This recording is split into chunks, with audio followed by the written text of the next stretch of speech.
तर धनंजय मुंडेंच्या वक्तव्यानंतर वंजारी आणि बंजारा एक आहेत का असा प्रश्न उपस्थित होतोय। पाहुयात माहिती। 1932च्या जनगणनेत ब्रिटिशांनी दोन्ही जमाती एक असल्याचं म्हटलं होतं।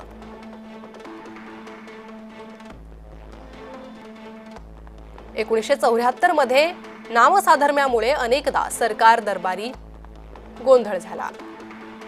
काही अधिकारी कर्मचाऱ्यांच्या जातीच्या दाखल्यांबाबत अनेक वाद झाले। मुद्दा निकाली काढण्यासाठी न्यायालयीन लढायांना सुरुवात झाली। 1992 मध्ये दोन्ही जाती समान आहे की वेगळ्या आहेत यासाठी मॅट प्राधिकरणाची राज्य तत्कालीन मुख्यमंत्री शरद पवारांच्या नेतृत्वात गोखले संस्था आणि डॉक्टर DC वाधवा यांच्या तर वंजारी बंजाऱ्यांचा उगम एक असला तरी ते भिन्न समाज असल्याचा समितीचा निर्वाळा।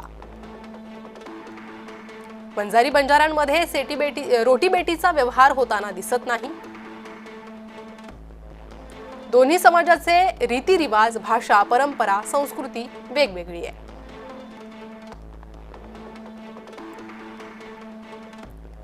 तर वंजारी समाज नेमका कोण? वंजारी स्वतःला रेणुका माता आणि जमदग्नी ऋषीचे वंशज मानतात। महाराणा प्रतापांच्या दरबारात भल्लसिंग वंजारी, फत्तेसिंग वंजारी प्रधान सेनापती होते। वंजारी स्वतःला महाराणा प्रतापांचे राजपुतांचे वंशज समजतात। राजस्थानातून स्थलांतरित झालेल्या क्षत्रिय जमातींपैकी एक आहे। छत्रपती शिवरायांच्या अंगरक्षकांमध्ये वंजारी तरुणांचा समावेश असल्याचाही दावा आहे। इंग्रजांच्या काळात जातीवर गुन्हेगारीचा शिक्का बसला, त्यामुळे वंजारी समाजाला शेतमजुरीकडे वळावं लागलं।